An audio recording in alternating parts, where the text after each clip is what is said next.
welcomes the launch of the WHO investment round. The WHO needs to have security and flexibility of funding to ensure it can plan and respond effectively to global health issues.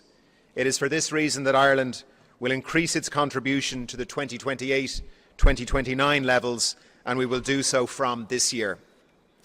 Ireland is expanding services in physical and mental health. In youth mental health, we are deeply concerned about the profound harm being caused to so many young people by social media platforms, including Twitter, TikTok and Snapchat. The EU's Digital Service Act is just one tool that must be fully enforced, changing how these companies behave. Tobacco consumption continues to challenge our health services. My government has decided to increase the minimum legal age of sale of tobacco from 18 to 21 years of age. We're expanding women's health services. This includes specialist services in menopause, endometriosis, fertility and mental health, as well as providing free contraception to all women. Universal health coverage means affordable, accessible and inclusive, including sexual and reproductive health as set out in the Sustainable Development Goals. Protecting the right to health for girls, women and mothers is a precursor to gender equality, sustainable growth and development. Ireland's international development policy prioritises gender and equality. It emphasises too the importance of the protection of healthcare facilities and healthcare workers in humanitarian settings. We are deeply concerned, Mr. President, at the sustained and the deliberate attacks on healthcare workers and health facilities in Ukraine and Gaza, and we strongly condemn these attacks. Finally, I'd like to acknowledge the World Health Organization's contribution to health in emergencies. Ireland applauds WHO staff who have been at the forefront of international humanitarian responses in the past and around the world today. And to all of those frontline healthcare workers, Ireland says, we see you, we recognise your work, we value your work, and we thank you. Thank you, Mr. President. Thank you. Thailand, you have the floor to be followed by China.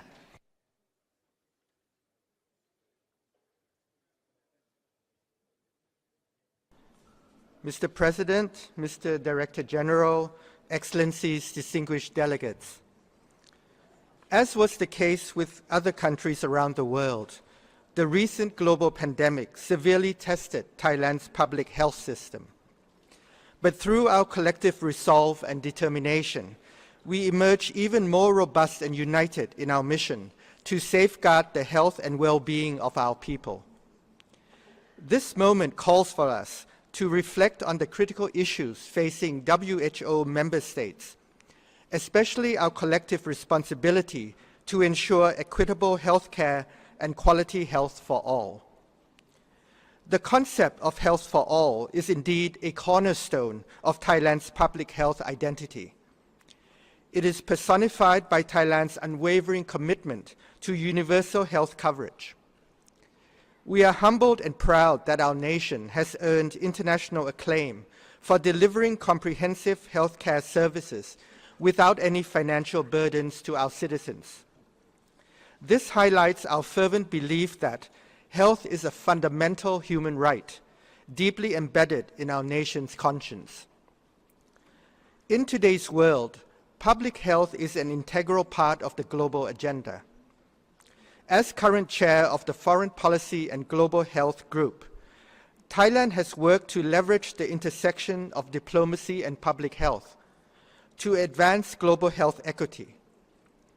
Fully mindful of our interconnected world, we have championed initiatives that emphasize the intrinsic links between diplomacy, development, and health, with a view to fostering a more inclusive and equitable global health landscape for all.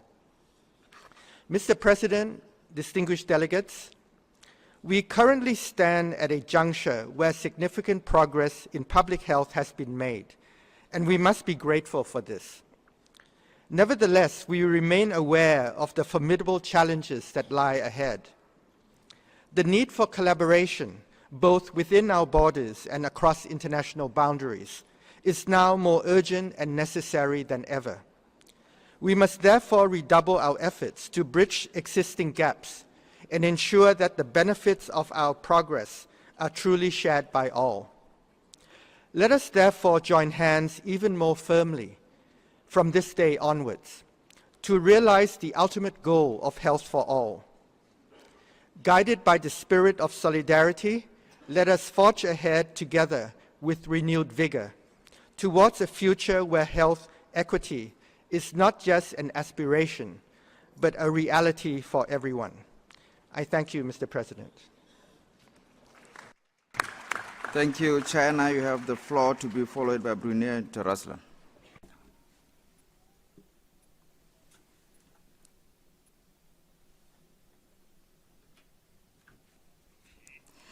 Honorable Chair of the Assembly, Health Minister Edwin de Colotti of Botswana, Honorable Director General Dr. Tedros, ladies and gentlemen, first, please allow me to congratulate the Chair of the General Assembly on his election.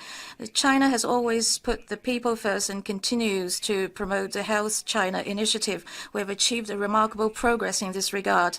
First, the average life expectancy of the Chinese people increased from 74.8 years in 2010 to 78.2 in 2021. In 2023, the maternal mortality rate was 15.1 per 100,000. The mortality rate of infants and children under 5 were 4.5 per 1,000 and 6.2 per 1,000 respectively. China's key indicators of maternal and child health rank top among middle and high-income countries. The Chinese government has continued to increase financial input to lower gradually the medical expenses of patients. We have improved the national medicine purchasing policy. The proportion of personal health expenditure in total health expenditures dropped by 7% from 2012-2022. The capacity of a healthcare system has been continuously enhanced, focusing on tiered diagnosis and treatment. We've channeled quality medical resources to the grassroots level, facilitated the formation of community-level health professionals, focusing on GPs. The capacity of health services has been improved. China has built the world's largest healthcare system.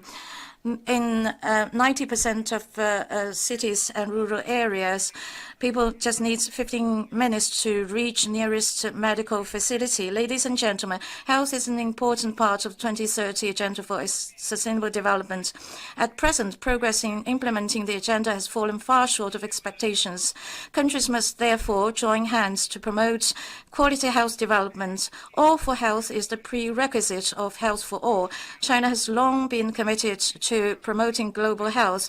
Over the past 60 years, China has sent 30,000 medical aid workers to 76 countries and regions in Asia, Africa, Latin America, Europe, and Oceania, built more than 130 medical and health facilities, and treated nearly 300 million patients. A tangible Chinese contribution to promoting equity and access to global health. China will continue to support the WHO in playing a leading role in coordinating necessary and sensible reforms of the global health governance system, which are expected to effectively increase the representation and voice of developing countries.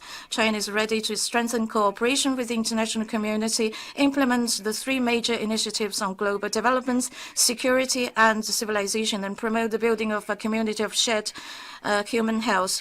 Just now, certain countries has mentioned in their statements the so-called invitation to Taiwan as an observer of WHO. The Assembly has already ruled on this, which has fully demonstrated one China principle is unquestioned, unchallenged, and supported by the international community. Any attempt to engage in political maneuvering with Taiwan is doomed to fail and is counter the one China principle. Islam, you have the floor, to be followed by Cambodia.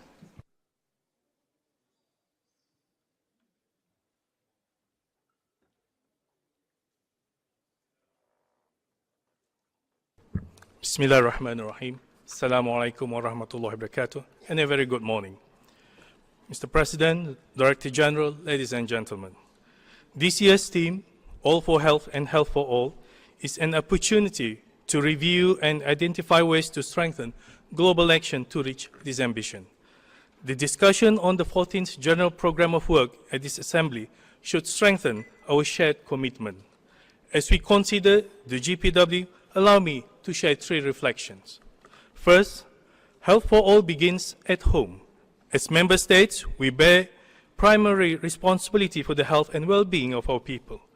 To this end, in Brunei Darussalam this year, we are investing an additional 37% increase in healthcare expenditure compared to the last year. Alongside this increased investment, we are revising our national 5-year strategic plan to future-proof our healthcare system going forward.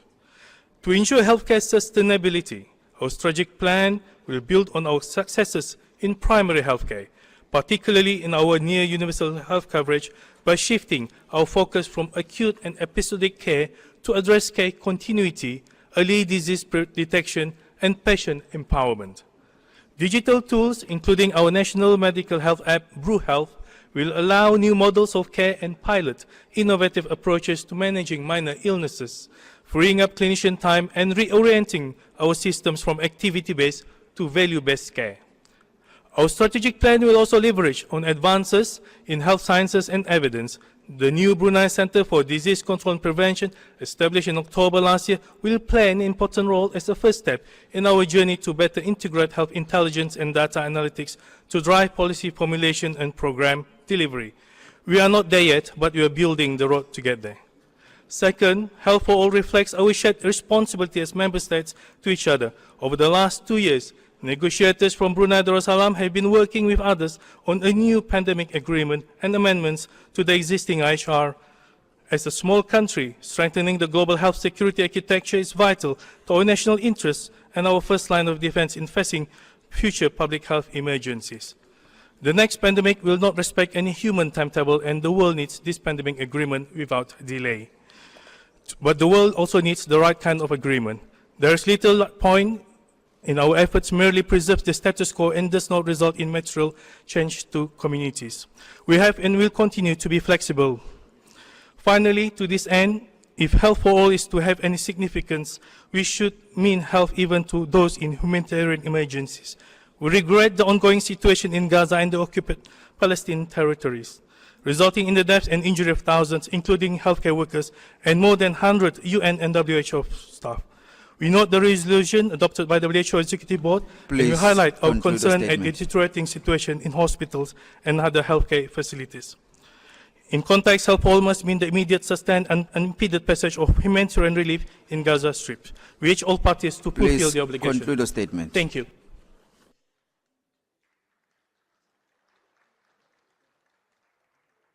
Thank you. Cambodia to be followed by Portugal.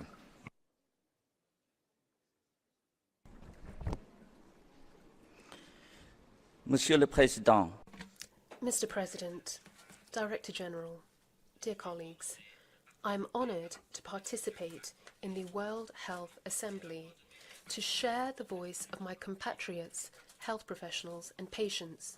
On their behalf, first of all, I would like to thank the WHO, which helped us to achieve the Health Millennium Development Goals and which continues to help us.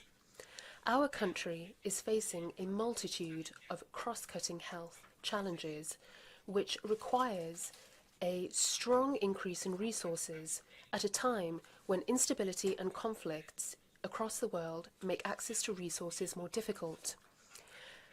Therefore, faced with the scale of the collective task which remains to be accomplished, I stand before you to advocate for strengthened international collaboration, which is inclusive, unified and effective. In fact, while most challenges are global, the capacities to confront them are not always equally distributed. We do not yet have sufficient health human resources, we cannot access therapeutic innovation, and we cannot offer every chance of recovery to patients suffering from serious diseases. And although it is our responsibility as leaders, saving lives waits for no one. Innovation is one of the keys to success, but it loses all meaning if it is not accessible for all. Our world must not be globalized only when it comes to trade, it must also be globalized for sharing data and knowledge, resources and therapeutics, as the COVID-19 pandemic reminded us. I have mentioned aspects for which we are dependent on external constraints. As for our national conditions, we are doing our share of the work. But we need international collaboration to strengthen both our security and our autonomy, because given these global challenges, the global health architecture remains fragmented and much remains to be done to achieve equity. We would like to participate in great international debates on an equal footing, to present our ideas and to join shared efforts designed to build a more equitable world in the face of health risks, because without equity, there will not be effectiveness. This goal cannot be achieved without modifying global economic relations which govern the global health ecosystem, and in particular this requires strengthening and broadening the notion of health as a global public good, in particular for vaccines in epidemic emergencies. In order to re-establish equal opportunities for all when combating disease, we need a stronger global regulatory framework which recognizes the obligation of solidarity and equity and which defines the responsibilities of each and every one and ensures that commitments be upheld. Thank you for your attention. Thank you. Portugal, we have the floor to be followed by Mongolia.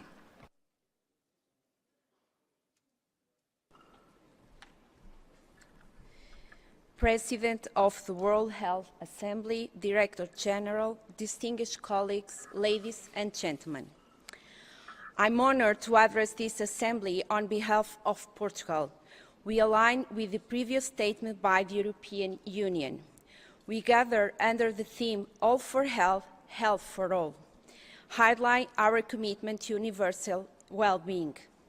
We note with concern the rise in global health emergencies, including man-made health emergencies and humanitarian needs. We call for an end to all conflicts, including an immediate stop to those in Ukraine and Gaza, and the immediate release of all hostages. The impact of clinical change on health has well been worsening, as seen in recent floods in Brazil and other parts of the world, and must be prioritized. Portugal fully supports the WHO 14th General Programme of Work, a crucial step for global health. GPW 14 strategic vision to promote and protect health worldwide align with our national priorities and reflect a progressive approach essential for today and tomorrow global health challenge. We applaud the efforts to promote a sustainably financing organization through the launch of the first investment round.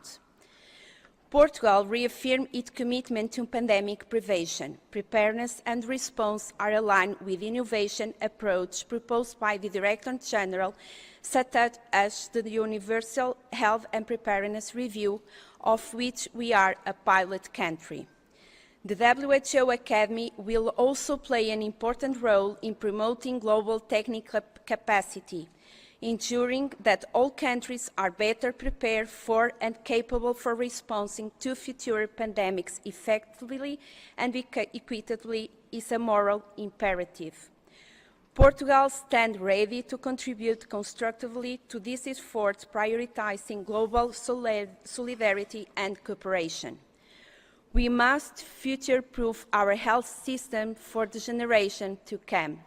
The decisions and actions we take in the present will define the health and well-being of millions of people worldwide. Let us move forward with conviction that we can achieve health for all.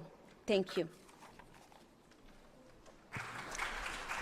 Thank you, Mongolia, to be followed by Cuba. Mr. President, Director General, distinguished delegates, ladies and gentlemen, it's my great honor and privilege to address this very distinguished audience on behalf of the government of Mongolia. It's the 77th World Health Assembly. This assembly holds great significance for several reasons. We have gathered here within the shared objective of promoting health and well-being for all. Our collective aim is to ensure that all individuals, in particular vulnerable population, are afforded better protection and can obtain optimal health and safety. Yes, we stand together in our mission to enhance and safeguard the health and well-being of all people. Mr. President, global health security is now more critical than ever as the world confronts the threat of emerging and re-emerging infectious diseases as well as natural and man-made disasters. This includes reinforcing integrated primary health care service delivery and addressing the needs for public health service. Moving forward a healthier and safer world, my government remains fully committed to continuously improve health outcomes and meeting the health and well-being of our current future generation. Mr. President, the World Health Organization rightfully holds the position of the leading global health agency. Over the past 75 years, it has demonstrated its authority by adopting and endorsing important normative instruments that protect global health. Most recently, it has spearheaded the largest response in human history to the global pandemic. This has prompted the organization to undertake the crucial and urgent task of ensuring that countries are better positioned to prevent the spread of cross-national infectious diseases or health emergencies that could escalate to pandemic, climate, lives, and health. The world needs a stronger WHO, one that fulfills its promise of the health for all. Whether WHO can deliver on its promise or not depends on our collective political will and commitment. We need a strengthened WHO. This can be achieved by renewing our commitment to health and well-being, supporting the final result of the extensive dialogues we have had over the past 2 years regarding the amendment to the international health regulations and newly drafted pandemic accord.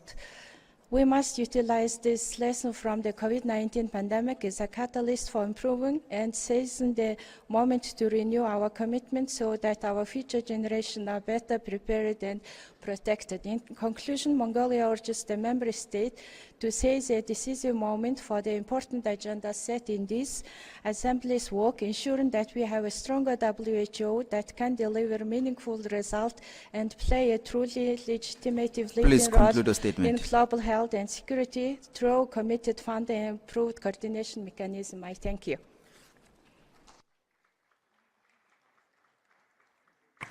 Thank you. Cuba, you have the floor, to be followed by Madagascar.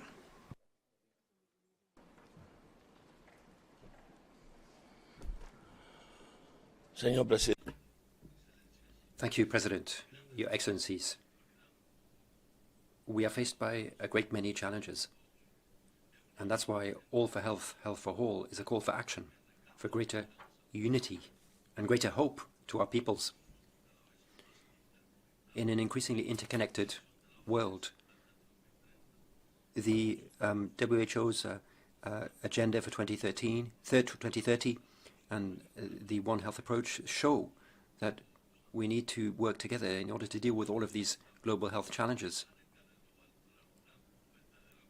We need to achieve genuine collaboration between international organizations and governments to enable us to deal with current challenges in a sustainable way, find financial mechanisms and scientific cooperation that works. We need to evolve, we need to ensure that we deal with these repeated crises, and to do so, Cuba has participated in the relevant negotiations for a WHO agreement or other international instrument on pandemic prevention, preparedness and response.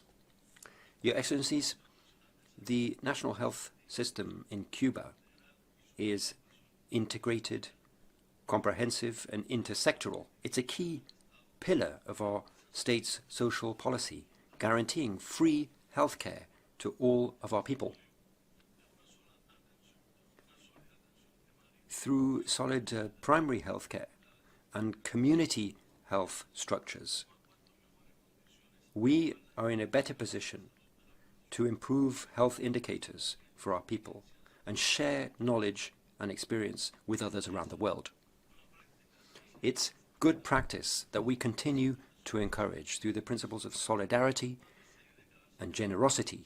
For more than 60 years, we have been pursuing this approach and providing support to more than 150 different countries in order to try to help them learn from this approach.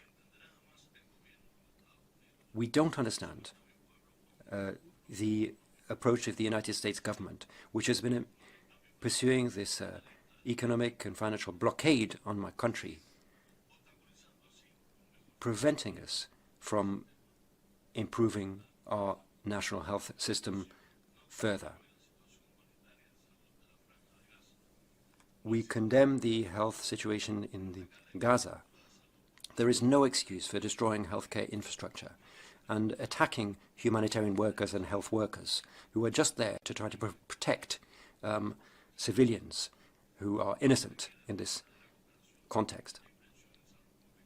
We need to invest more heavily in public health, and therefore we need firm commitments. Only with collaborative work can we build a better future, where health isn't a privilege, but a right accessible to all. Thank you. Thank you. Scotia, to be followed by Madagascar.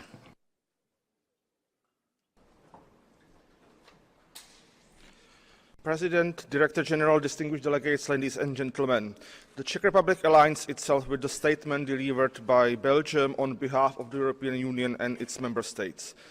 In the recent years, we have all realized more than ever that unfortunately health cannot be taken for granted. The world is still far away from achieving the universal health coverage, hence it is of the utmost importance not to turn away from the principles of solidarity. Formulation of the Sustainable Development Goals represents our strong commitment to achieve better, higher quality life for all. As there are many urgent challenges we have to deal with, and as the global effort is undermined by several conflicts, we must do everything we can for health to ensure a better future for generations to come. This February marks 2 years since the onset of the unprovoked, unjustified and illegal Russian aggression against Ukraine. Its serious consequences for global health will be discussed by this Assembly. The Czech Republic strongly condemns this war of aggression and demands that the Russian Federation immediately stops its flagrant violation of the UN Charter, complies with its obligations under international humanitarian law and allows safe, rapid and unhindered access of international humanitarian and health organizations to the temporarily occupied territories of Ukraine. Ensuring such actions is crucial to making meaningful progress towards achieving health for all. We hope that the intense negotiations on the pandemic accord and amendments to the international health regulations will bring ratifiable outcomes that are respected and adhered to by all. This can only happen if a balanced approach is taken regarding their scope. The Czech Republic wishes to emphasize that the principle of equity must be respected and that health is a universal right. Therefore, the Czech Republic fully supports granting observer status to Taiwan at the World Health Assembly. No one can be left behind. We must not forget the patients, health and humanitarian workers, caregivers, and many others who work tirelessly to achieve the highest attainable standard of health. The globalized world is interlinked in each and every domain, and this is the reason why all sectors need to cooperate. Acting alone cannot be the desired game changer. The triple planetary crisis not only has a significant impact on the environment, but also poses a risk to humanity as a whole. There are many other examples of such interconnectedness that we could discuss, but what is more important is the common solution to these problems: extensive cross-sectoral cooperation. As a staunch supporter of multilateralism, the Czech Republic reaffirms its commitment to working with international partners, including the World Health Organization, to address health challenges and promote health equity. A strong political commitment at the highest possible level can bring us results consisting in the achievement of health for all. Thank you for attention. Thank you, Madagascar, to be followed by the United States of America.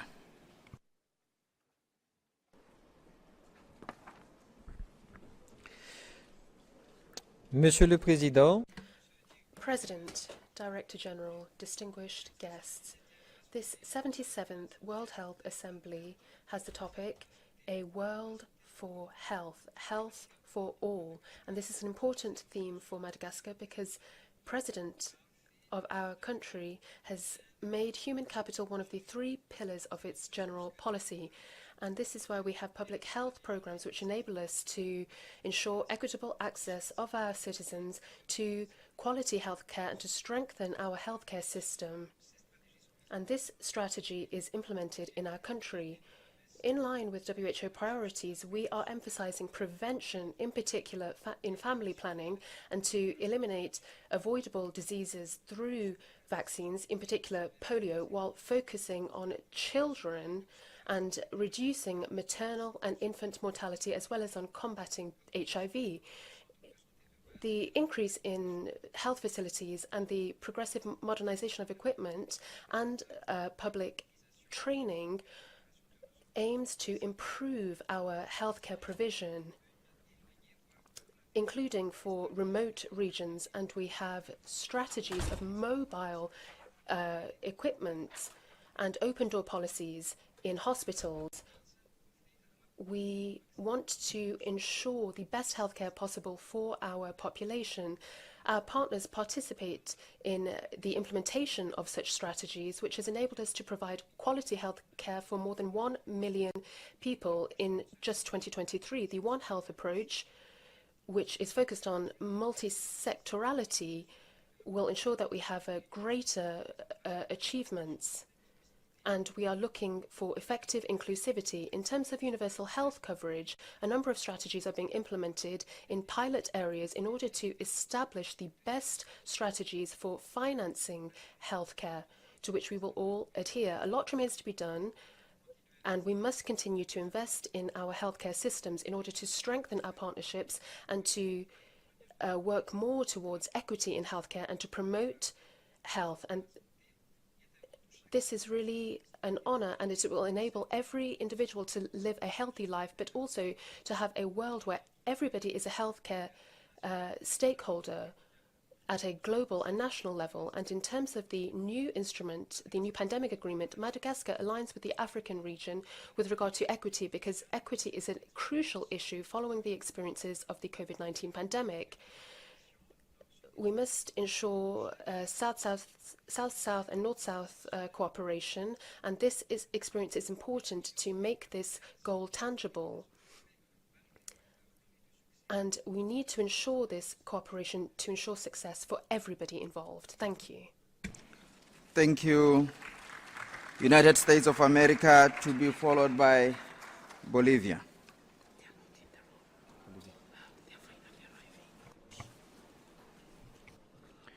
Esteemed colleagues, it wasn't even and it wasn't pretty, but the world emerged from the worst of the COVID-19 pandemic thanks to unprecedented collaboration that brought governments, the private sector, and the civil society together around a common goal: to save lives.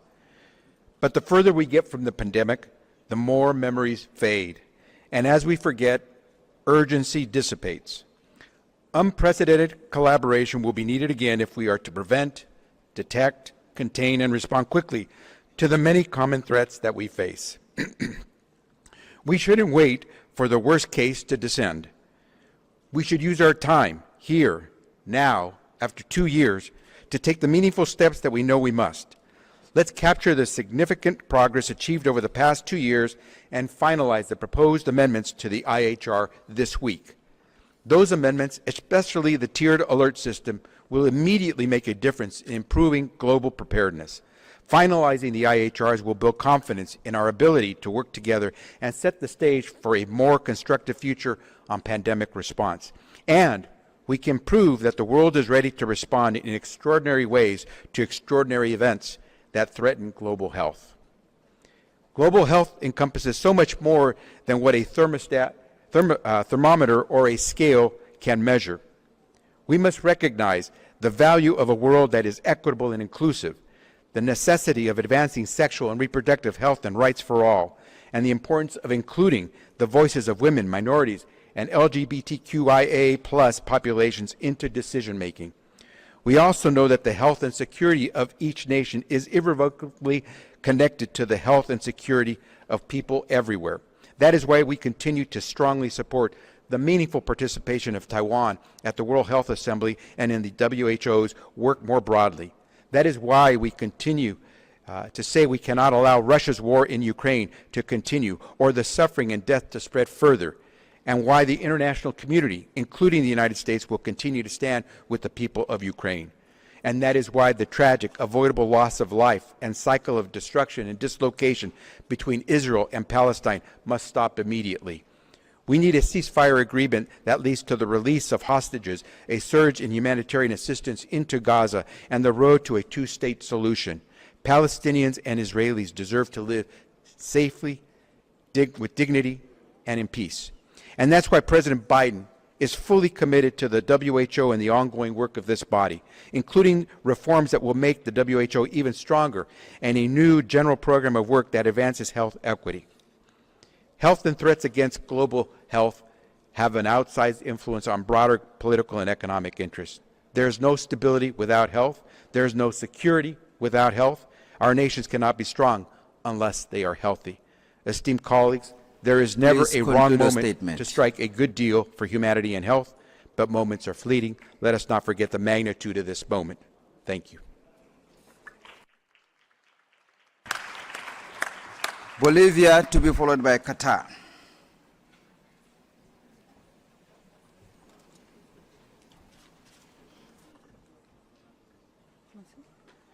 Señor President, distinguished Director General, delegates, I'd like to begin by bringing warm greetings from the President of the plurinational state of Bolivia, Luis Arce, to all delegates here at the Assembly. Under the theme, All for Health, Health for All, we're here to reiterate our commitment to work together to ensure the right to health and well-being for humanity as a whole. We are facing a multitude of crises in today's world, and unfortunately, some are taking steps that undermine international law. That must be stopped, and we must be redoubling our efforts to strengthen dialogue, cooperation, and multilateralism. The decisions we take at this Assembly should be guided by a commitment to health and life. We need to be aware of the tireless efforts of our peoples to fight the current inequities undermining global access to universal health, vaccines, and medicines. This should be considered part of the right to life. It's important to mention the progress made in the work of the INB for a better prevention, preparedness, and response to pandemics. And we mustn't lose this opportunity. We believe that we need to build on the progress that's been made and establish clear modalities based on transparency and inclusion. Intersectoral, interdisciplinary approaches are key in One Health. And that's also true for pandemic prevention, preparedness, and response, and indeed for the amendment of the international health regulations. The overall objective must be to achieve greater equity, according to the principles of solidarity, respect for rights, enabling us to be more effective in dealing with future health emergencies. Since 2019, our country has established health as a fundamental human right. And in the context of our healthcare system, we are trying to provide free, equitable healthcare to all people of our country, aware of intercultural issues as well. And that's why it's important that we believe we need to work to prevent disease and epidemics, reducing their burden. We need to strengthen our capacity to deal with these issues in our healthcare system. The potential for morbidity and mortality is much higher in the vulnerable populations, and this will help us to overcome the challenges posed through the recent pandemic.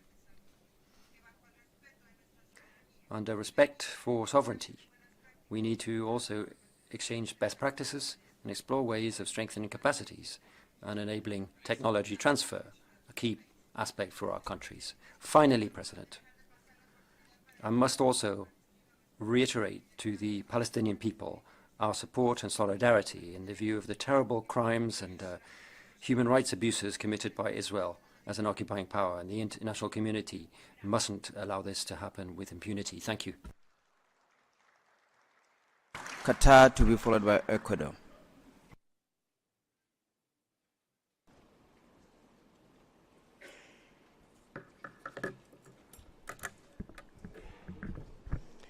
Mr. President, Director General of the WHO, Your Excellencies, ladies and gentlemen, it's an honor to speak to you today under the theme Health for All for Health.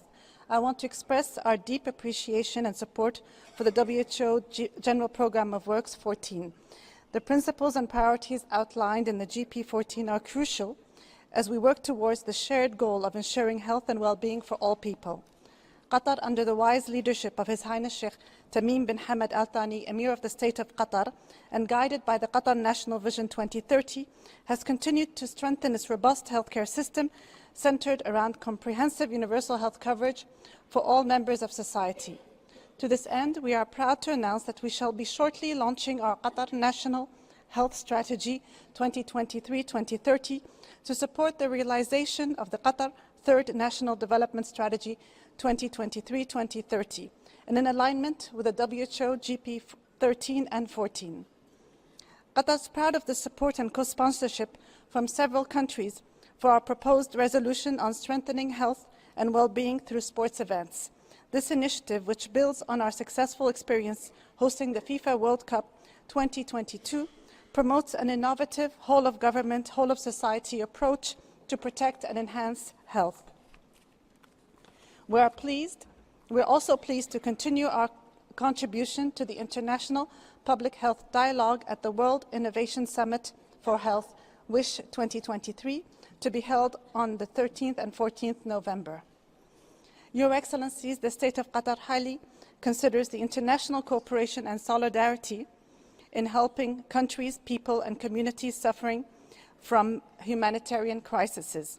Our country provides development assistance to countries in need and to international organizations, as our contributions include supporting sustainable development projects such as health and education projects. We live in difficult times, and we cannot overlook the severe impact of conflicts on health. The protection of healthcare infrastructure and personnel must be a priority everywhere. Together, through solidarity and shared vision, we can overcome the challenges we face and build a healthier future for all. Thank you very much. Thank you. Ecuador, you have the floor to be followed by Israel.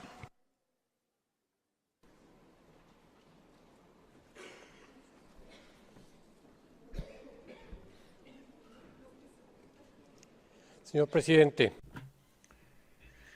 President, at this assembly, we will be dealing with issues that could redefine the future of multilateralism and global health.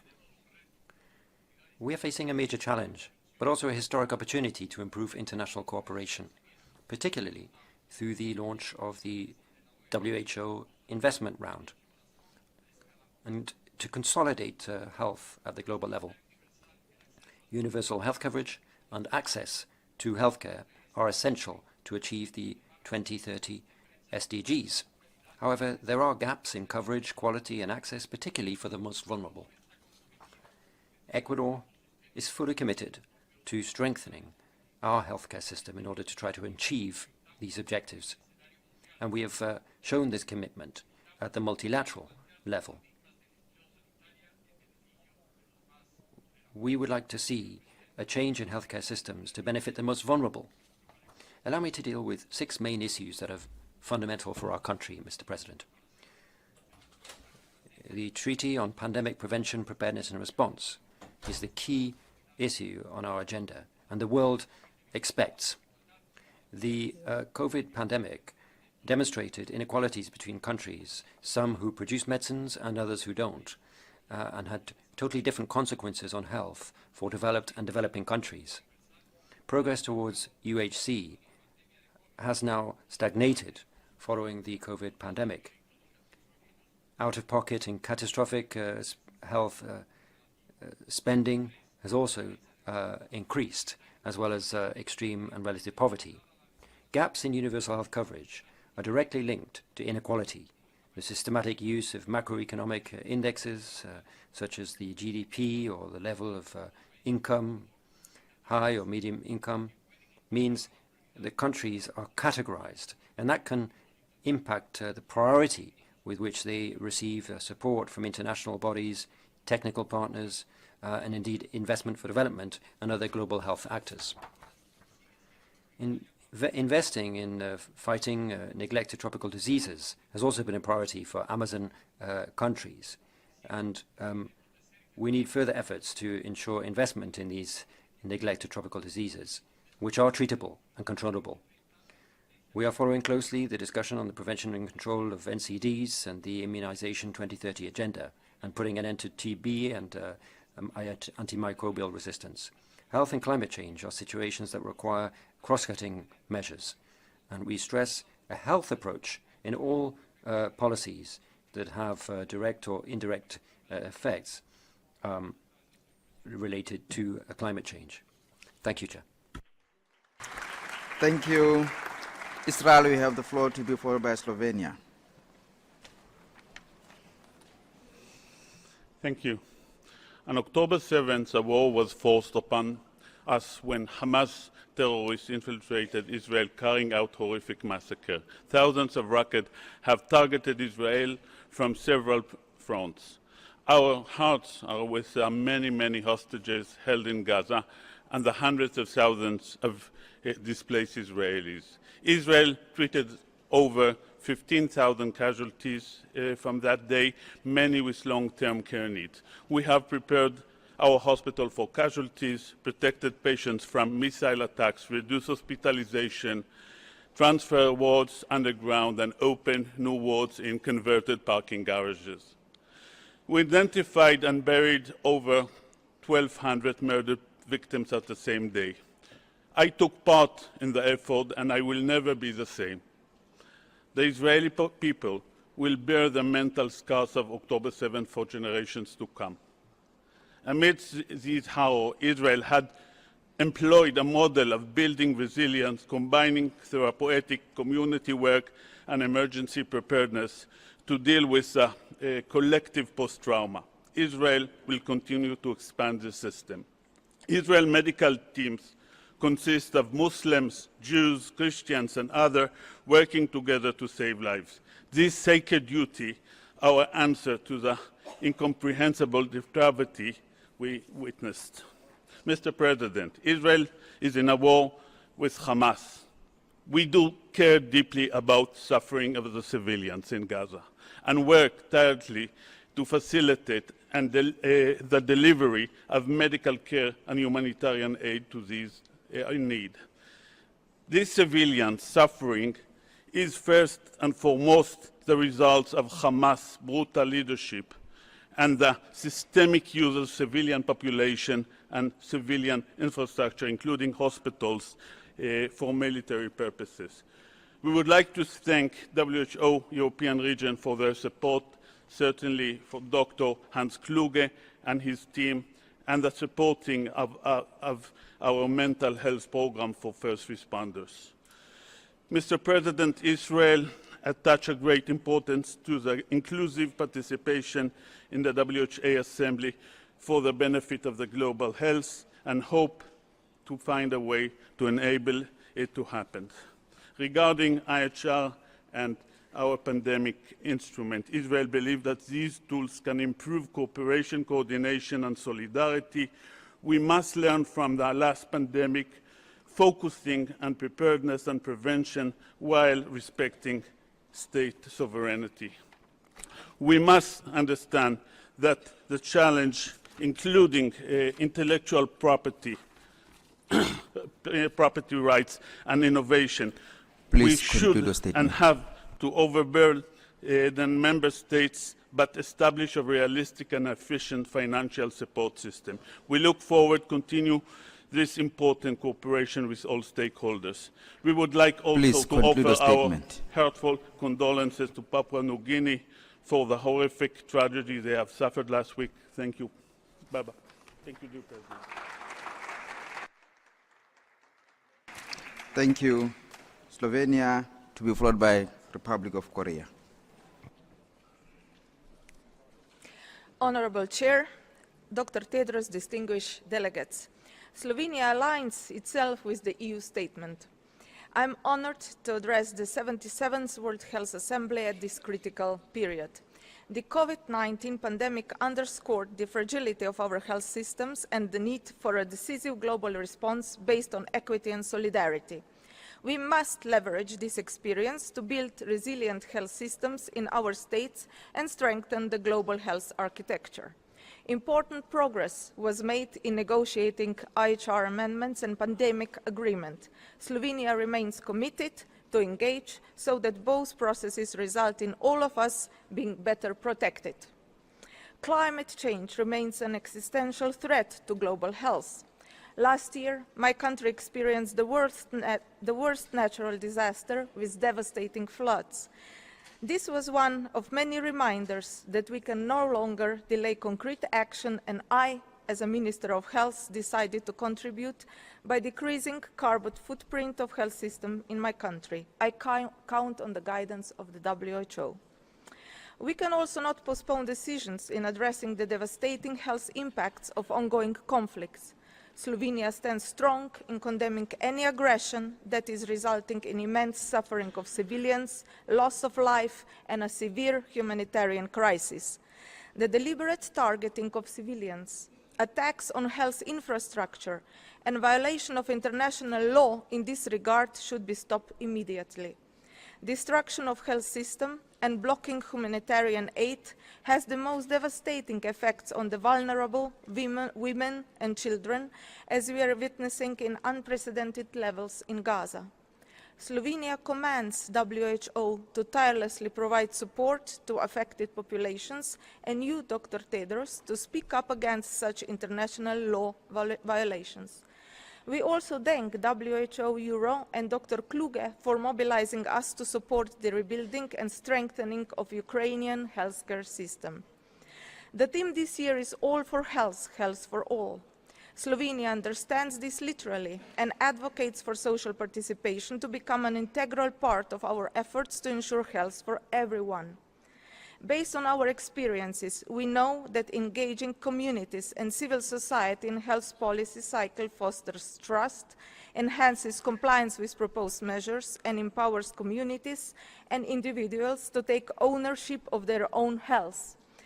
Together with Thailand and supported by many, we have tabled a resolution on social participation.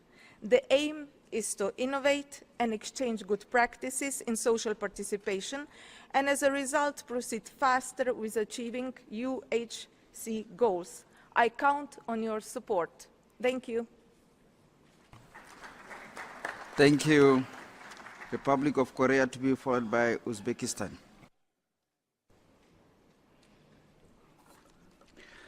Honorable President, Director General of WHO, Honorable Ministers, ladies and gentlemen, the Republic of Korea strongly supports this year's theme, All for Health, Health for All, recognizing that it captures all the tools necessary for achieving a better health. In particular, the success of the 14th General Program of Work requires the active support and participation of all member states. I do hope that with all our supports, GPW14 will successfully contribute to the attainment of the SDGs. As WHO has been leading the global approach to ensure the highest possible level of health for all, the ROK has also continued to provide its contribution to provide health for all at the national and international level. Domestically, we have seen needs for healthcare reform to address various emerging issues, such as demographic challenges due to declining birth rates and aging population, rising healthcare demand, and disparity in the healthcare workforce distribution. Accordingly, the ROK is moving forward with the with a healthcare reform package to ensure that our people continue to enjoy a healthy life for years to come.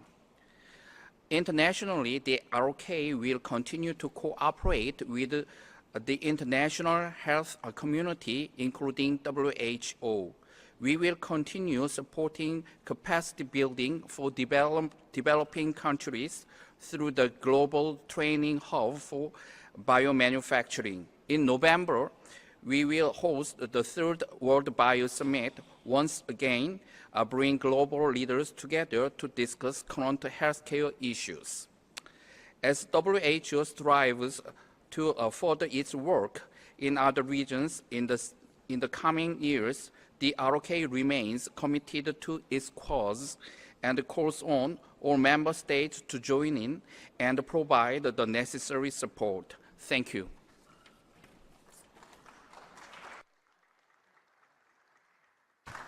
Thank you, Uzbekistan, to be followed by Fiji. Ассаламу алейкум. Здравствуйте, уважаемый господин председатель.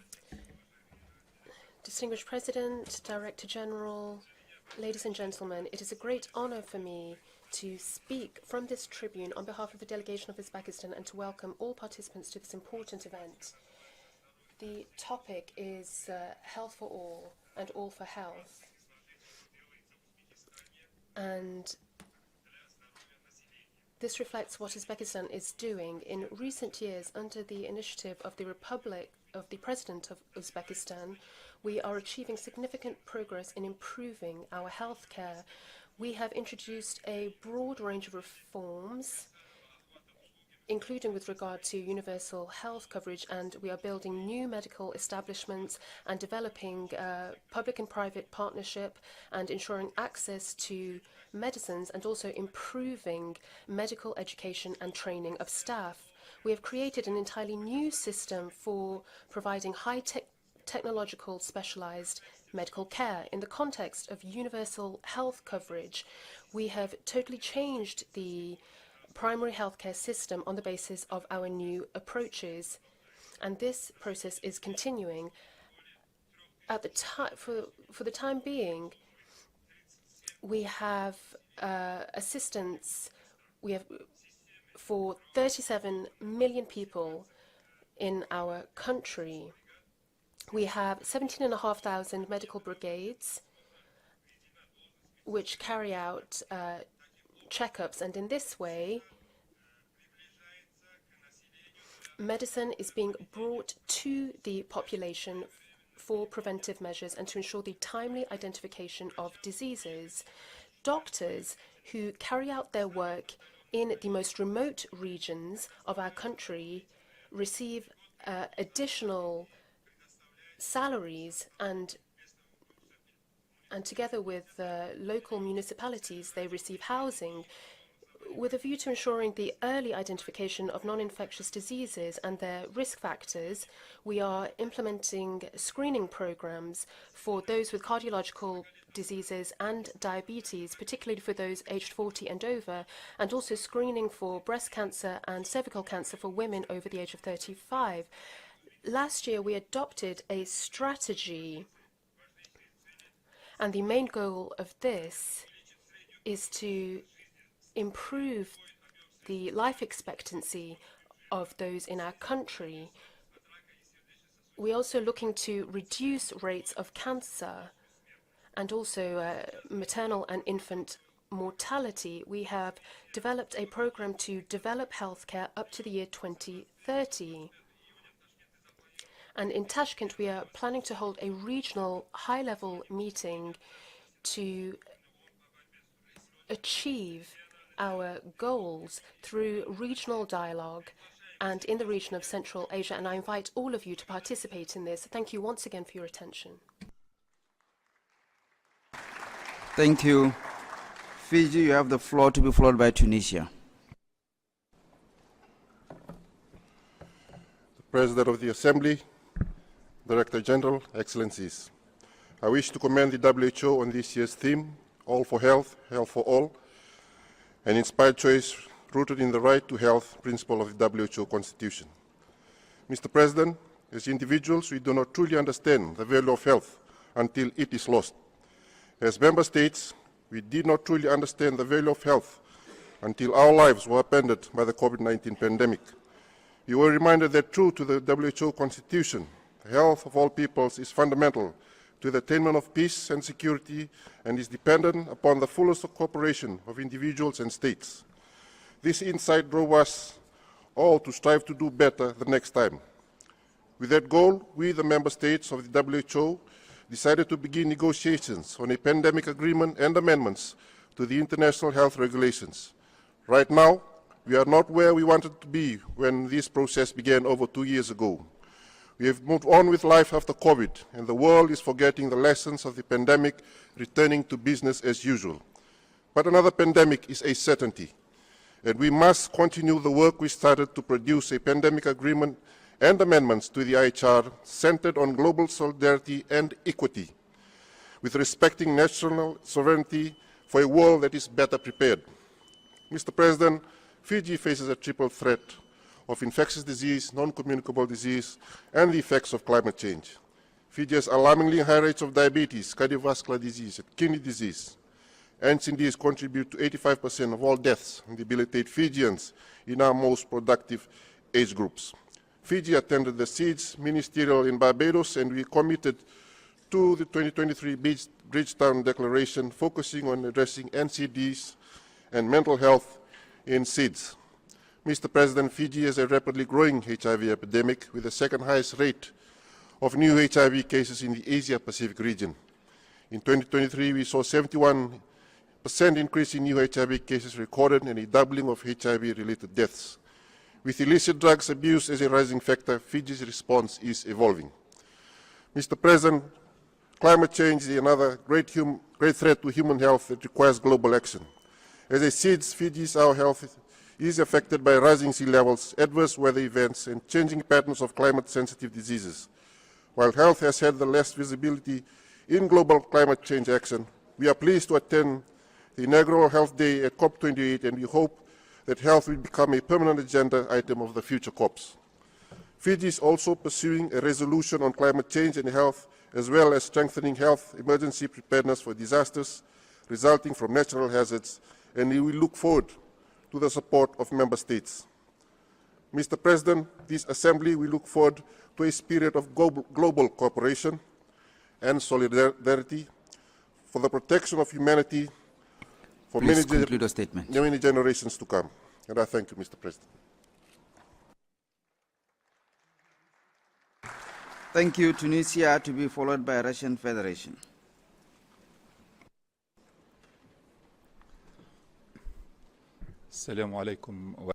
God's greetings be upon you. Your Excellency, Dr. Goratoni Dicoloti, President of the World Health Assembly, Mr. Director General of the WHO, Your Excellencies, dear colleagues, ladies and gentlemen, I would like at the outset to congratulate you, Mr. President, for your election at the head of the 77th World Health Assembly. Wishing you all the success and as well for this annual event in service of the global health system and the international community's capacity in this regard. I would also like to renew our thanks and appreciation to Dr. Tedros, the Director General of the WHO, for the statement he made at the outset of this WHA, and which shows the size of challenges being faced by the international community, which can only be overcome through a comprehensive approach to the reform of the many sectors of the international health system and developing the health systems of all countries. Mr. President, the slogan for our meeting this year, Health for All and All for Health, reminds us of what was reaffirmed by the DG through the COVID-19 pandemic, that none of us is safe unless everyone is safe. The call of our President of the Republic, Mr. Qais Said, on the 30th of March 2021, alongside 25 of his counterparts in this regard, has gone in this direction, calling for a renewed impetus for international treaty to protect from pandemics and to be better prepared and to provide prevention. And in this regard, and despite all the good intentions, we were not able to achieve agreement in this regard. Tunisia also would like to record its satisfaction with the progress made by these negotiations and aiming at further progress in this regard. We have all worked collectively to provide healthcare to all without distinction, and this calls on all the concerned parties to contribute. In this regard, Tunisia, alongside 14 member states, is submitting a draft resolution with regard to institutionalizing social participation for health and well-being, and based on the Tunisian expertise in this regard. Mr. President, I would conclude by mentioning the gravity of situations of healthcare in Palestine, which requires of the international community and our organization specifically to intervene quickly to save the Palestinian people who are being targeted by an unprecedented vicious campaign by the occupation army, and to provide the necessary healthcare and treatments to the sick and the wounded, especially in the Gaza Strip, while reminding the importance of channeling humanitarian aid and lifting the blockade. Thank you for your attention. Thank you. Russian Federation to be followed by Morocco. Уважаемый председатель, Distinguished President, colleagues, modern healthcare challenges demand from us consistent, well-calibrated and coordinated work both at an international and regional level as well as at a country level to ensure the achievement of the Sustainable Development Goals. The philosophy All for Health and Health for All, which has become the main topic of this session, fully reflects Russian national priorities. Protecting the population and improving health in our countries are set as our national goals by decree of the President of the Russian Federation. We are conducting consistent work to achieve these goals. The implementation of our national health project, which provides for a set of scientifically based interventions in the field of oncology, cardiological diseases, diabetes, has enabled us to achieve an increase in life expectancy to the highest level in our country's history, that is to say 73.4 years, and also to reduce to the lowest level in our country's history the general mortality rate. Implementing public health measures has enabled us to reduce alcohol consumption from 18 litres per person to nearly 8 litres, and also to reduce smoking from 39.1% to 18.7%. 2024 has been declared by the President of the Russian Federation as the Year of the Family. Protecting maternal and child health and reproductive health remain our unconditional priorities. The adopted measures have enabled us to reduce to minimal levels infant and maternal mortality. Nearly 100% of those born in Russia are covered by neonatal screening for more than 40 congenital and hereditary diseases, which enables us to provide necessary healthcare where necessary. More than 95% of children go through yearly preventive medical checkups. More than 98% of children are covered by vaccinations in line with our national immunization calendar. We are implementing a project to protect reproductive health, through which we have a number of measures, and we have some international projects for which we work with foreign countries on treating infectious and non-infectious diseases. We would also like to support delegations that have spoken about how unacceptable it is to apply unilateral coercive measures when it comes to medical equipment and medicines, which undoubtedly has an impact on health. The Russian Federation will continue to undertake all necessary measures to improve health at a national and at an international level. Thank you for your attention. Thank you. Morocco, you have the floor to be followed by Zambia. بسم الله الرحمن الرحيم والصلاة والسلام على أشرف المرسلين معالي السيد رئيس الدورة السابعة أصحاب المعالي السيد President, Excellencies, ladies and gentlemen, may God's blessings be upon you. I would like to use this opportunity to express the gratitude of the Kingdom of Morocco to the WHO for everything that has been achieved over the past year, given the increasing number of emergencies across the world. We would also like to thank the WHO for its leading role that it plays in order to strengthen health across the world, and we are delighted to participate with you in this session of the WHO with the topic All for Health and Health for All. Only collective efforts will enable us to face these global challenges. Ladies and gentlemen, today we are living in an extremely difficult global context. Therefore, all of these crises, and it is time to invest in national and regional policies which will enable us to respond to these crises.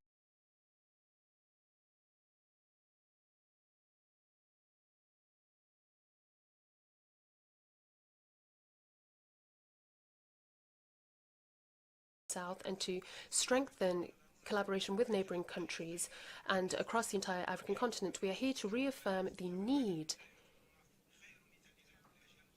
to manage health crises effectively, which know no borders.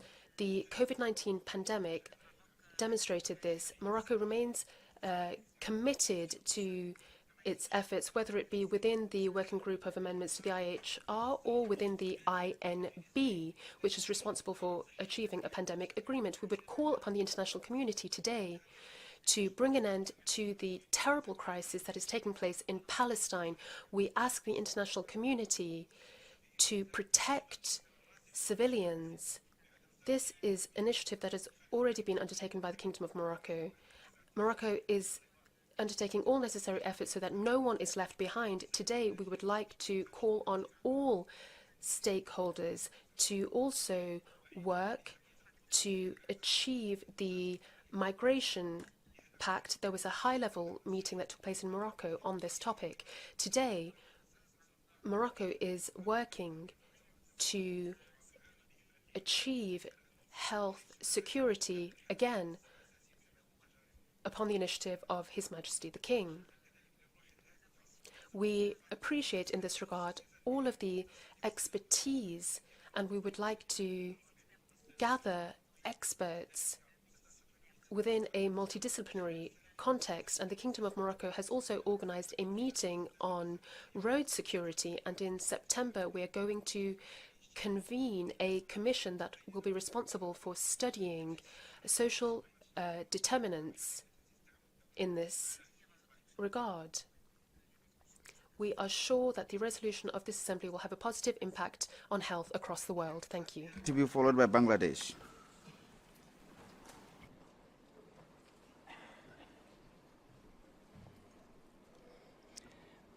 Mr. President, it is an honor for me to speak on behalf of my country, Zambia.